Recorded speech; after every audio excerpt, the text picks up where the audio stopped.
Hello guys, welcome to our channel. Today I am going to show you how to change iPhone vibration. Okay, so let's get started.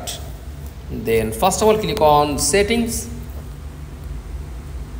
Okay, scroll down and click on sound and haptics. Okay, click on ringtone.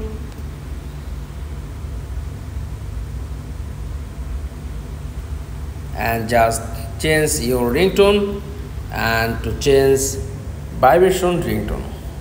Then back.